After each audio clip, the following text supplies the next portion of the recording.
Shalom, paz de Deus, e aí, tudo bem com vocês?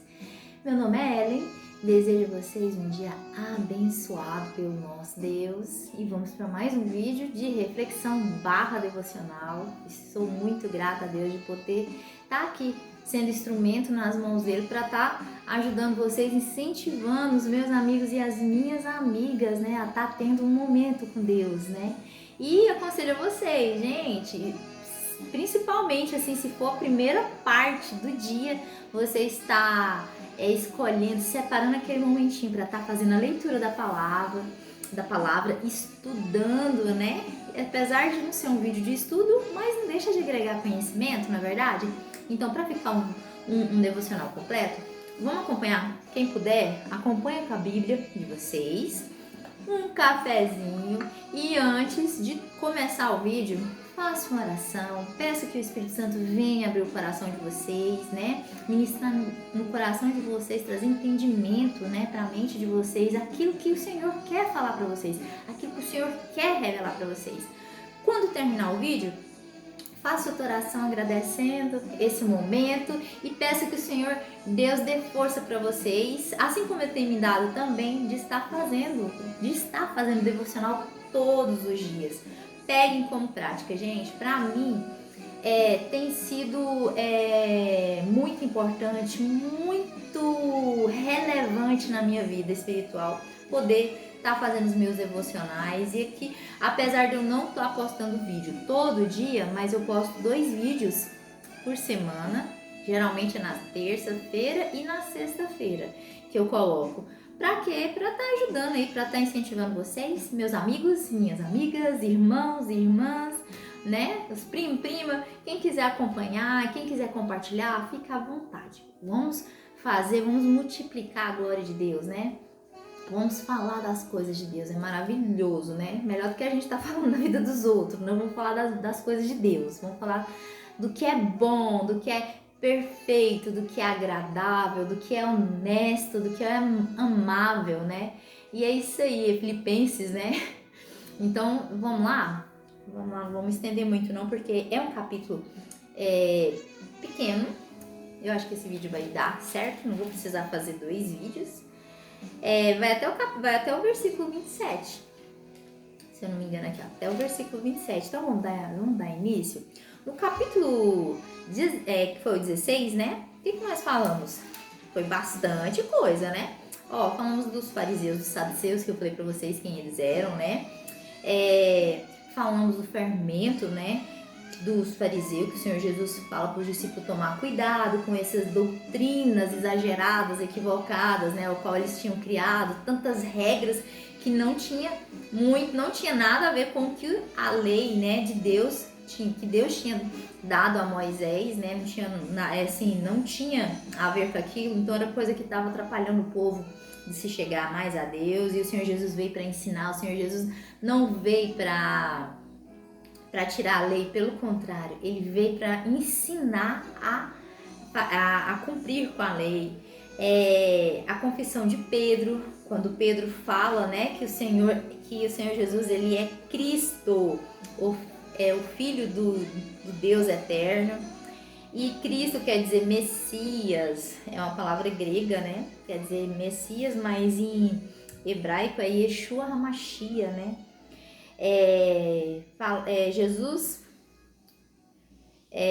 Jesus fala da sua morte também, ressurreição aqui, e os discípulos devem levar a sua cruz também, né? A disposição de levar a cruz, que realmente é a disposição para morrer pelo Evangelho, se for o caso da vida, viver pelo Evangelho do Senhor Jesus, né?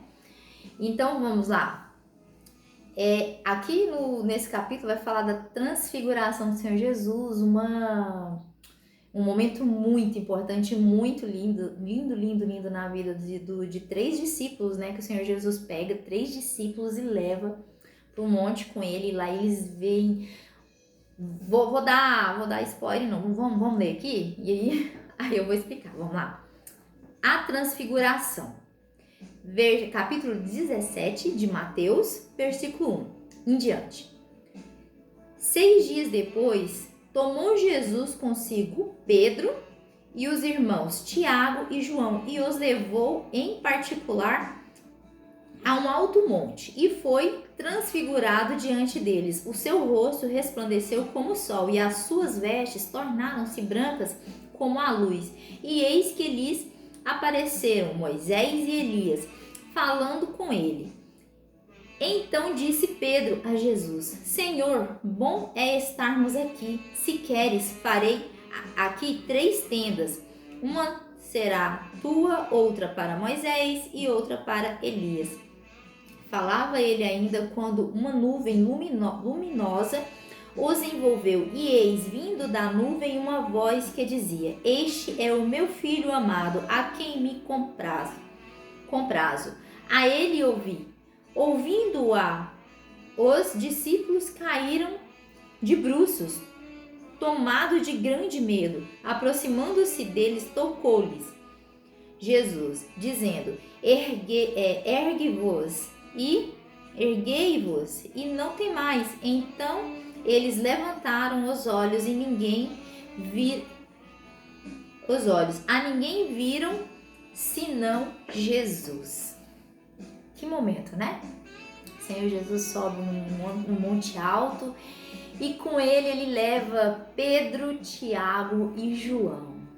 E lá eles veem o Senhor Jesus transfigurado, seu rosto resplandece como o sol e as suas vestes tornam uma luz resplandecente, uma luz luminosa, né?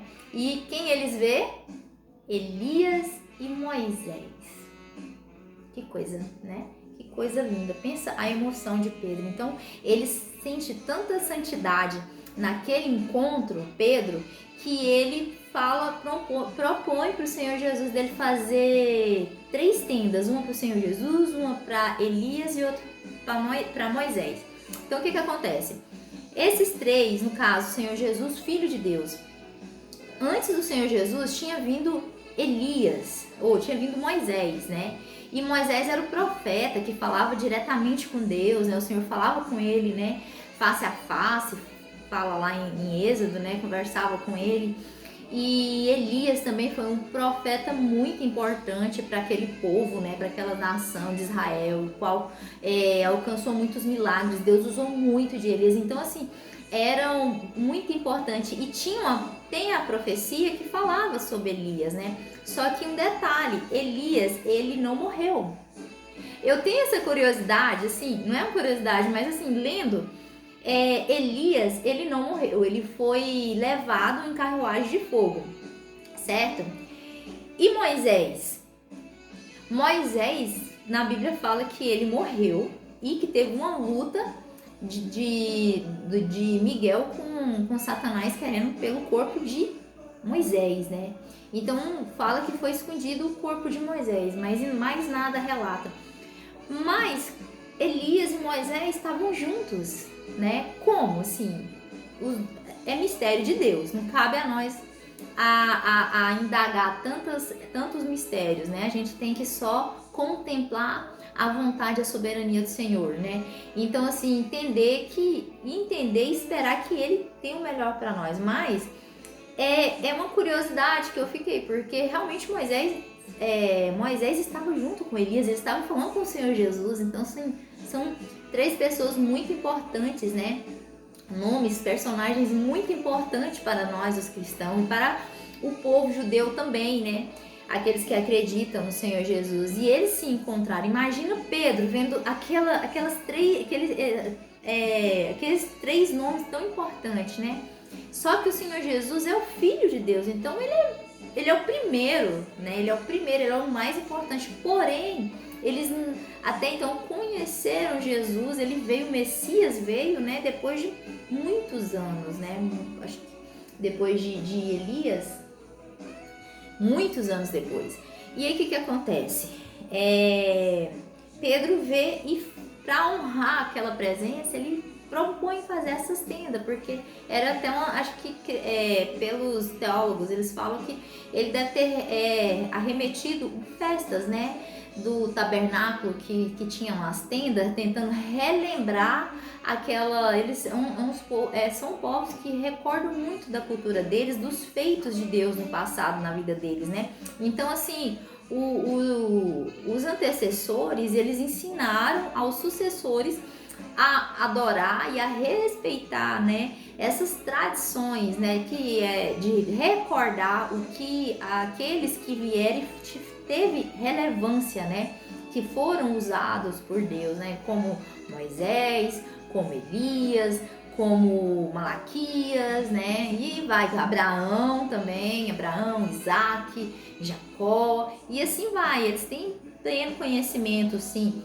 dessas personalidades. E por isso que Pedro fala de fazer essa tenda. Só que aí o que acontece? Vem uma nuvem luminosa, envolve Pedro, João, Tiago, e essa voz sai, dessa nuvem sai a voz, né, de Deus falando: esse é o meu filho amado, de quem me comprazo, ou de quem tenho prazer, né? Então, eles se assustam, eles temem, né, e se prostram no chão de bruço, caem no chão com muito medo. Quando de repente o Senhor Jesus toca neles e fala para eles se levantar, que não era para eles temer, né? Então eles não vêem mais nada. Então assim, foi um momento bem rápido, né? Que eles puderam contemplar. E assim, eles viram que o Senhor Jesus conversava com Moisés e com Elias, né? Então assim, talvez eles pensou que ia até durar. Então assim, a ideia de Pedro era manter essa atmosfera fazendo essas tendas, né? Um lugar santo. Mas não era para ter sido isso. Então, o Senhor Jesus pega e fala com eles e eles olham, aí não vê mais ninguém, a não ser o Senhor Jesus. Agora vamos para o próximo título, a partir do versículo 9. A vinda de Elias. Vai ter um esclarecimento aqui. E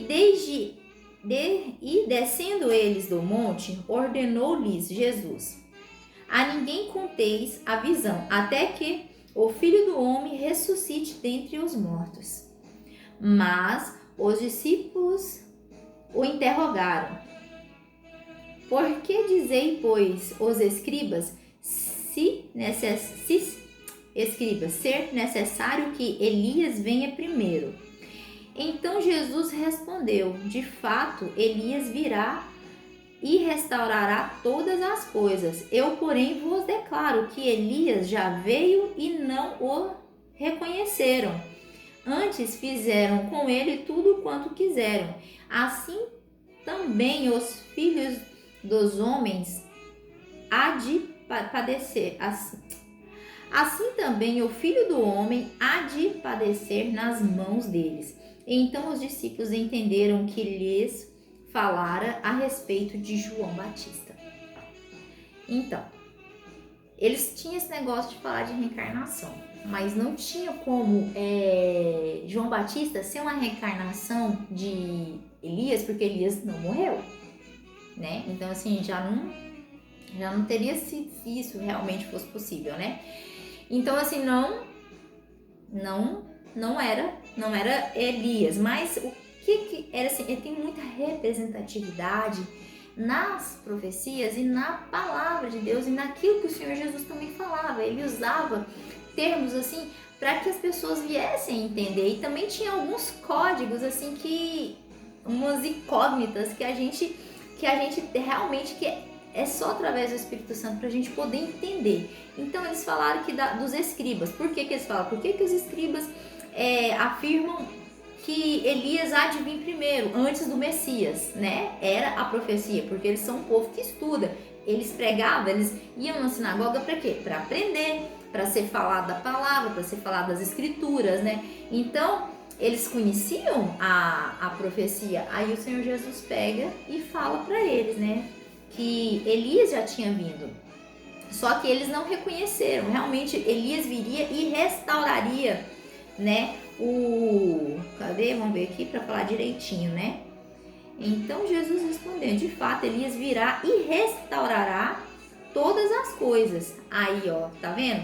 Ele restaurará todas as coisas. Era uma profecia. Só que assim, eles acreditavam muito que ele, assim, não enxergavam o espiritual. Eles enxergavam muito o material, o natural, né? E aí o Senhor Jesus fala: de fato, Elias virá e restaurará todas as coisas. Aí no 12 fala, eu, porém, vos declaro que Elias já veio. Porém, veio e não os reconheceram, antes fizeram com ele tudo o que quiseram, né? Ele estava falando claramente de João Batista, e os discípulos entenderam que o Senhor Jesus estava se referindo a João Batista, que ele era o Elias que viria, né? Mas não reencarnado, mas ele era o Elias, ele vivia como Elias, ele era um profeta como Elias, os princípios dele eram como a vida de Elias, né? Ele viveu uma vida de profeta. João profetizava, João falava das profecias, ele profetizava falando do Messias que viria, né? Ele iria abrir o caminho. Então, assim, João foi um cumprimento da profecia, né? João o Batista, ele foi um cumprimento das profecias, né? E aí os discípulos entenderam. Porém, eles estavam aprendendo a reconhecer o espiritual, a entender o mistério, né, do reino. E aí o Senhor Jesus fala, porém eles não reconheceram e fizeram deles o que eles quiseram. Abusaram, duvidaram, e assim, não foi uma vida fácil para Elias, porque Elias ia também contra muitos os costumes, as doutrinas, as regras criadas pelos fariseus, pelos saduceus, né? Tinha mais dois tipos de grupo, né? Que saduceus e fariseus, eles eram dois grupos de religiosos, né? Que os fariseus, eles eram mais popular no meio do povo, né? Qualquer um poderia ser um fariseu, porque eram também estudiosos da palavra, eles acreditavam no Pentateuco. Já os saduceus eram mais ricos, para ser um saduceu tinha que ser rico, tinha que ter história, tinha que ter tradição de família, né? E eles eram muito influentes, eram no Sinédrio. Eles acreditavam também, eles estudavam também o Pentateuco, só que tinha algumas diferenças. E tinha mais dois grupos, que eram os essênios e os zelotes. E esse grupo essênios, ele era grupos que foram viver nas montanhas, foram viver isolados da sociedade. Então eles faziam o próprio alimento deles, eles produziam os próprios alimentos. Eles não faziam práticas nem comercial e nem militar. Então eles eram bem reservados, eles também eram estudiosos, né? Criam na palavra. Só que eles não praticavam com os costumes que os fariseus tinham, né? Que era aquela parte que eu falei que era além, né? Que eles tinham uma amplitude de pensamento para criar tantas regras. E teve um motivo para eles terem criado tantas regras, porque ao criar essas regras, eles tentavam trazer o povo para adorar a Deus, só que não estava funcionando da forma que era para ser, porque os judeus, sempre que eles eram abençoados, sempre que eles começavam a prosperar, né, a nação de Israel, eles pegavam e se desviavam, né? Ia para idolatria, ia adorar outros deuses, e era isso aí que trazia como vamos dizer, as tragédias, né, para o povo de Israel. Então os fariseus, eles criaram essas doutrinas assim para tentar, esses costumes, né, para tentar trazer o povo mais para Deus, só que não estava funcionando, porque foram muitos exageros colocados, né? Então acabou sendo pesado e o povo foi se desviando, foi deixando de fazer as práticas, porque eles acabaram aproveitando também economicamente da necessidade da nação de estar buscando a Deus, de estar fazendo aquelas práticas. Eles começaram a colocar as práticas sendo absolutas, e na verdade não era, porque o absoluto mesmo era a palavra do Senhor, né? É a palavra do Senhor. E era isso que atrapalhava. E os essênios, eles viviam mais isolados, viviam no deserto, em cavernas, né? Tanto que foram achados arqueológicos escritos por eles, né? Falam também, assim, eles mencionam Jesus, né? Nessas escrituras deles, porém essas escrituras não vieram para a Bíblia. E teve os zelotes, tanto que nem fala na Bíblia, não sei se fala, mas acho que não vai falar de essênios, mas falava do zelote, porque tem o Simão Zelote, né? Simão, que é um dos discípulos do Senhor Jesus, que era o Simão Zelote. Zelote era um outro grupo religioso, só que esse era um grupo mais agressivo. Eles queriam que Roma saísse, eles eram contra Roma, eles queriam que Roma saísse do território de Israel. Eles lutaram, teve um período que eles conseguiram expulsar Roma, só que depois eles foram destruídos, eles foram aniquilados, né? Mas eles eram muito... eles eram a ferro e fogo, sabe? Eram muito assim, eram muito violentos, né? E assim, a gente observa nos 12 discípulos de escolha do Senhor Jesus, dos 12 discípulos, tinham pessoas de todo jeito, né? De várias classes, lógico assim, de posições diferentes, né? Mas todos criam em Deus, conhecia quem era Deus, entendia das profecias, sabia sobre a profecia. E assim vocês observam, tinham publicanos, tinham pescadores, tinha médico, tinha... o que mais? Tinha um zelote, né? Essênio. Eu tava olhando assim pelos costumes, pelas práticas que João Batista, na Bíblia não fala, mas conforme a vida que João Batista levava, que ele vivia no deserto, ele vestia roupa de couro de camelo, né? As roupas dele eram feitas de couro de animal, a dieta dele era gafanhoto e mel silvestre. Então assim, eu falei assim, poxa, parece que ele era um essênio, né? Pelo menos assim, as práticas dele era mais voltada para o costume dele fora do meio, né? Daquele meio do saduceu, dos fariseus, né? Então assim, leva a gente até a acreditar, mas a Bíblia não fala isso. Mas enfim, aqui o Senhor Jesus confirma para os discípulos que João era o Elias que tinha que vir, né? Da profecia. Agora o próximo título é A Cura de um Jovem Possesso. E quando chegaram a partir do versículo 14, e quando chegaram para junto da multidão, aproximou-se dele um jovem que se ajoelhou e disse, Senhor, compadece-te do meu filho? Desculpa, é um homem, tá? Vou ler de novo, versículo 14. E quando chegaram para junto da multidão, aproximou-se dele um homem que se ajoelhou e disse, Senhor, compadece-te do meu filho, porque é lunático e sofre muito, pois muitas vezes cai no fogo, outras muitas na água. Apresentei-o aos teus discípulos, mas eles não puderam curá-lo. Jesus exclamou, ó geração incrédula e perversa, até quando estarei convosco? Até quando vós sofrereis? Trazei-me aqui o menino. E Jesus repreendeu o demônio e este saiu do menino. E desde aquela hora ficou o menino curado. Então os discípulos aproximou-se de Jesus e perguntaram em particular, por que motivo não podemos expulsá-lo? E ele lhes respondeu, por causa da pequenez da vossa fé, pois em verdade vos digo que se tiverdes fé como um grão de mostarda, direi a este monte, passa daqui para colar, e ele passará, não vos será impossível, mas esta casta não se espere senão por meio da oração e jejum. Aqui, o Senhor Jesus falando aqui da casta, quando ele fala de oração e jejum, realmente os discípulos eles não estavam jejuando. Por quê? Porque o noivo estava com eles. Mas o Senhor já estava deixando uma instrução para quando o noivo fosse, né? O noivo não estivesse mais com eles. Para quê? Como que eles iriam? Mas o Senhor Jesus jejuava, tá? O Senhor Jesus jejuava, porém os discípulos não. E aí ele já deixa uma instrução para que eles pudessem fazer a mesma coisa que ele estava fazendo, expulsar demônio, castas de demônio, né? Então assim, ele já estava deixando aquela instrução.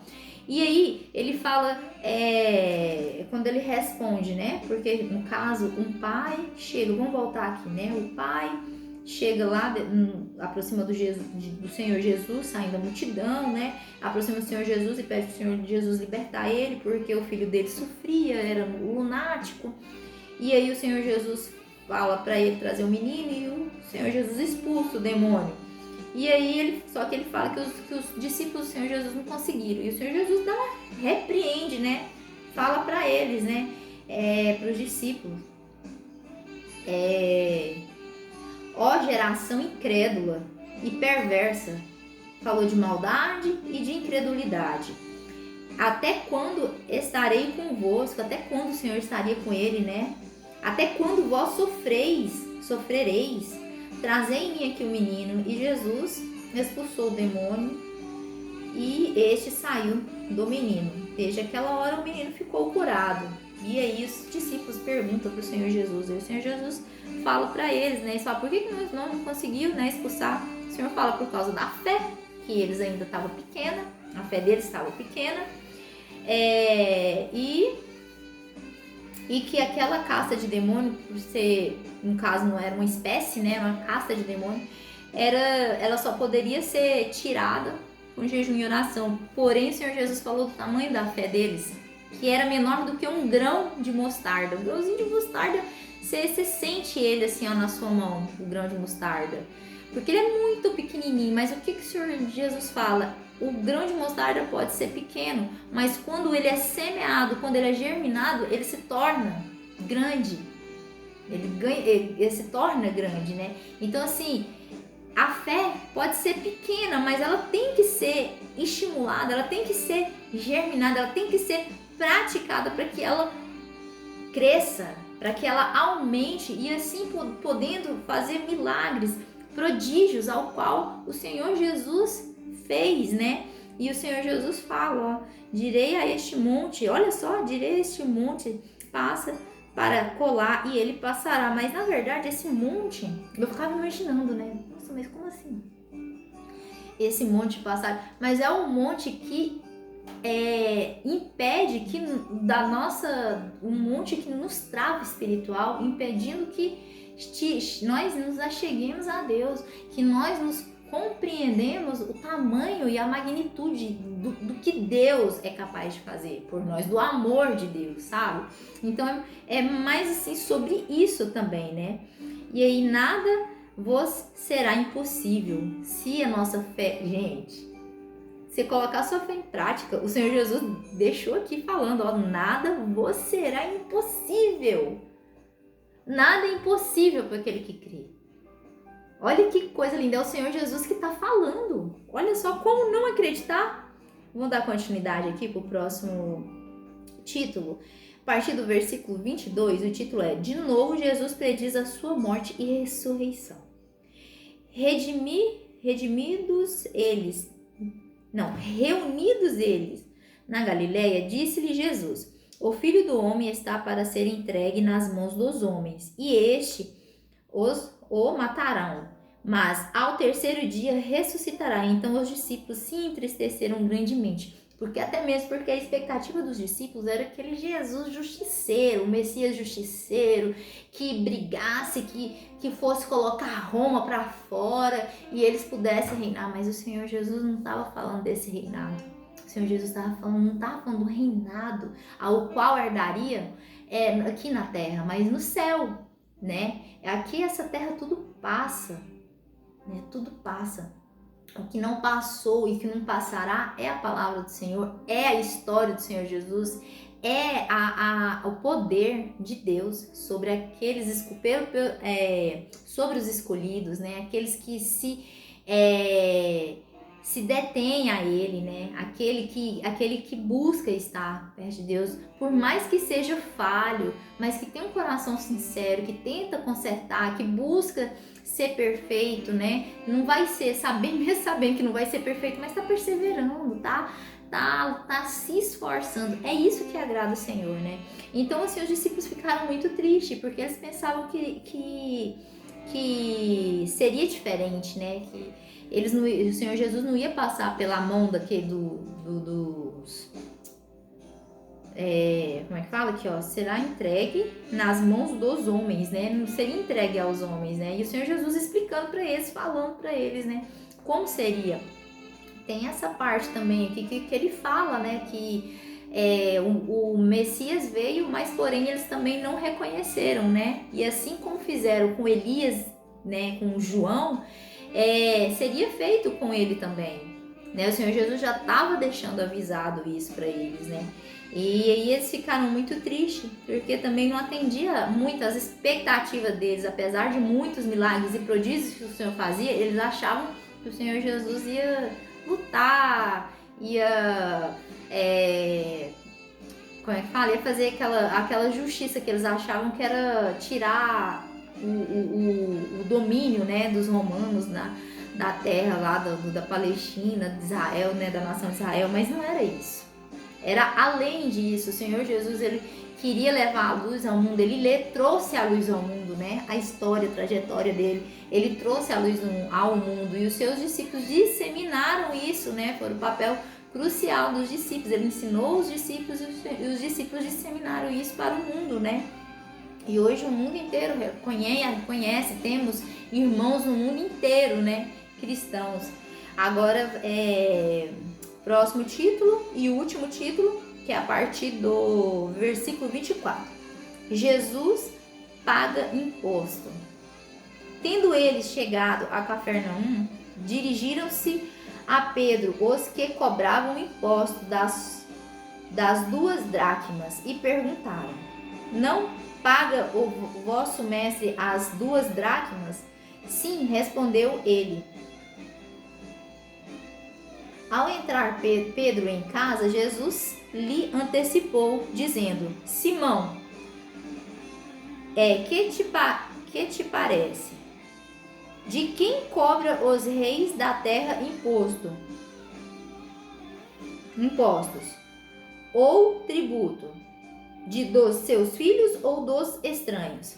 Respondendo Pedro: dos estranhos. Jesus disse: logo então, isentos os filhos, mas para que não os escandalizemos, vai ao mar, lança o anzol, e o primeiro peixe que fisgar, tira-o, e abrindo-lhe a boca, achará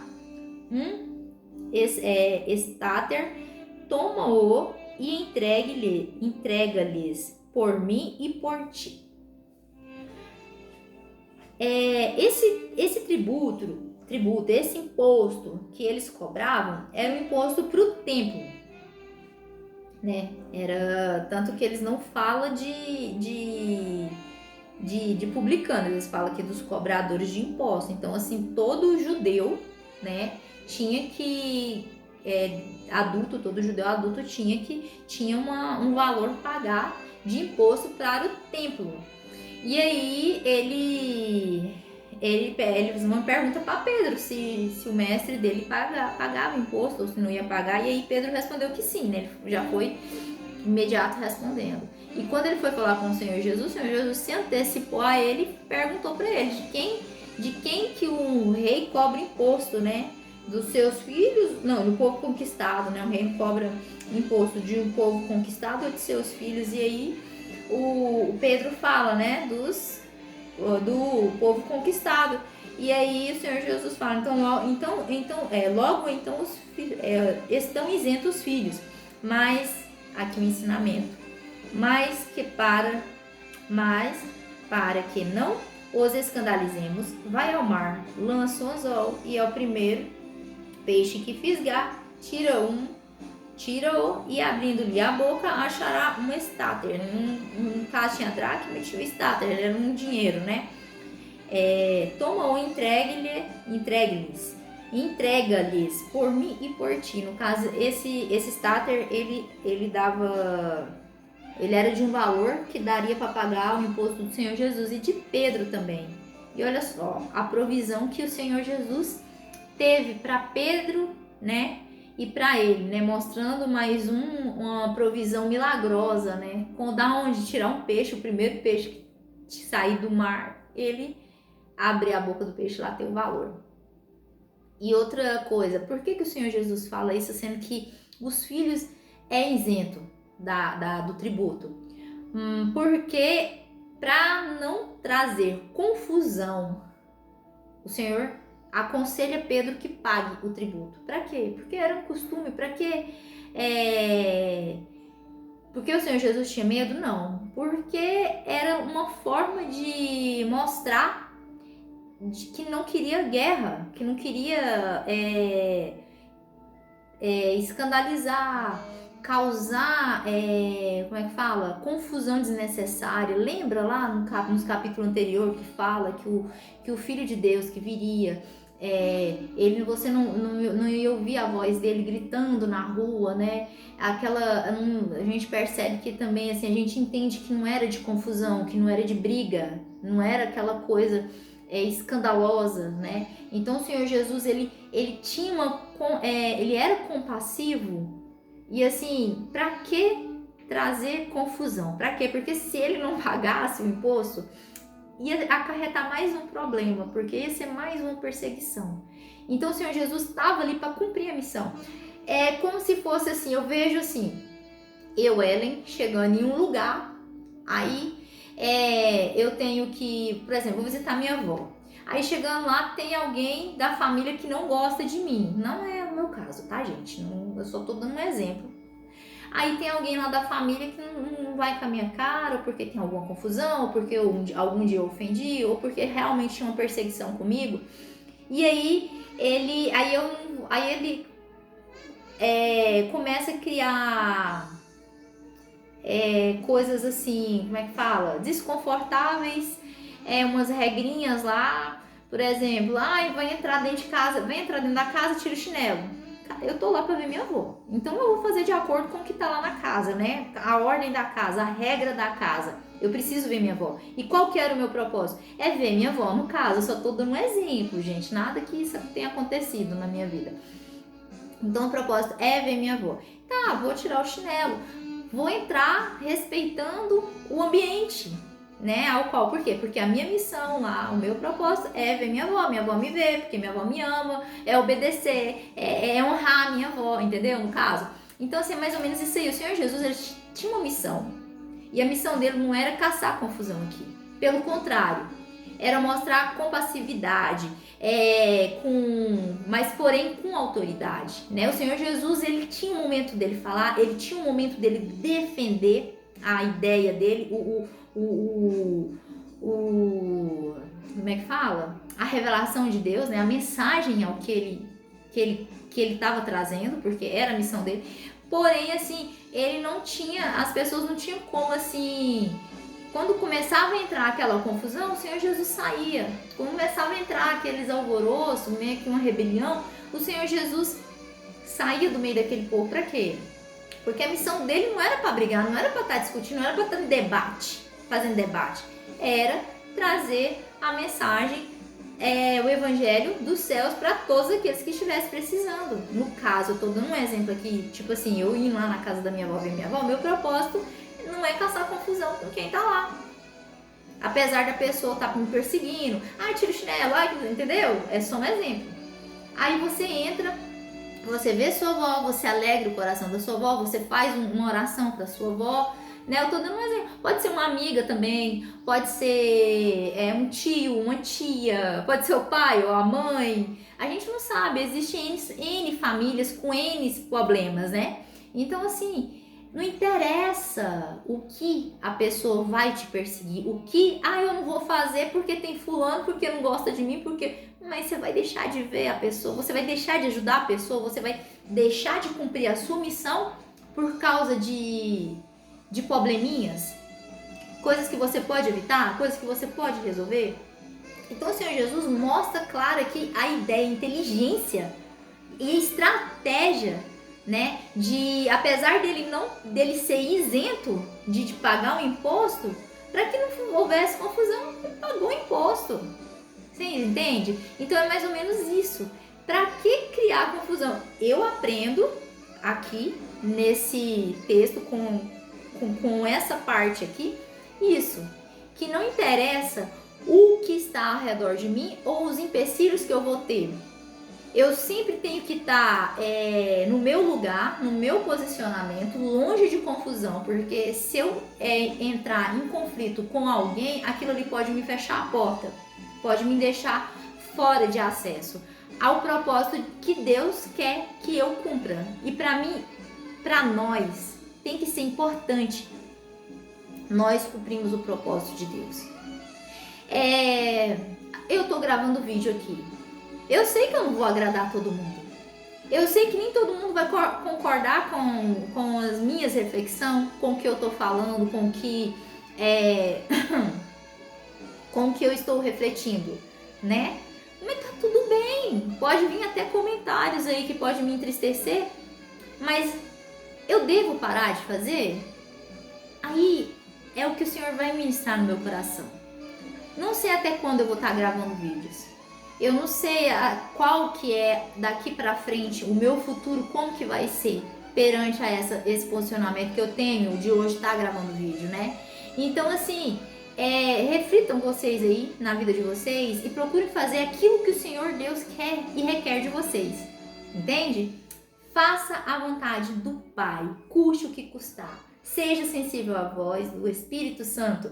Seja sensível ao direcionamento que o Senhor Deus vai trazer para a vida de vocês. É isso que eu sempre falo, eu não sou perfeita, eu também tenho os meus problemas de pessoais. Tem pessoas que não gostam, tem pessoas que gostam. Então, assim, eu tenho que continuar fazendo o que eu tenho que fazer. Não interessa, né? Ela quer ser santa e tal. Não, gente, não é que eu quero ser santa. Eu sei que eu não sou santa, mas santo é o meu Deus. Eu sou imperfeita, mas perfeito é o meu Deus. Entendeu? Eu tô falando do meu Deus aqui. Tô falando do Senhor Jesus amado, do Espírito Santo. Eles são perfeitos. Eu não sou perfeita. E mesmo eu sendo imperfeita, o Senhor requereu de mim. Quis me usar dessa forma. E eis-me aqui. Por quê? Porque eu sou imperfeita mesmo. E Ele quer usar os imperfeitos para fazer a obra, para mostrar para você, para mostrar para mim que Ele nos ama e que nós somos especiais para Ele. Então, aqui fica a minha reflexão de hoje. Meu vídeo já foi para 40 minutos, mais de 40 minutos. Mas, assim, foi o que o Espírito Santo ministrou no meu coração hoje aqui para esse devocional de hoje, e eu me sinto muito visitada de estar podendo falar aqui com vocês, visitada pelo Espírito Santo, reavivada pelo Espírito Santo. Eu vou encerrar esse vídeo muito feliz por ter entendido essa parte aqui da forma que o Senhor ministrou no meu coração.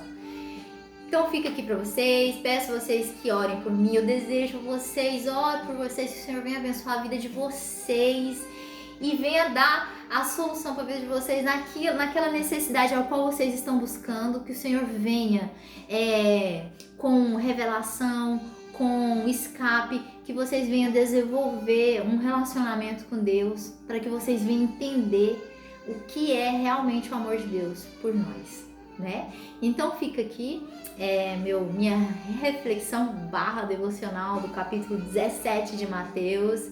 Deus abençoe vocês e até o próximo vídeo, que vai ser capítulo 18, que o Senhor me dê força para estar aqui, né, ministrando esse devocional para vocês. Fiquem com Deus. Deus abençoe vocês, orem por mim e eu farei o mesmo por vós. Até o próximo vídeo.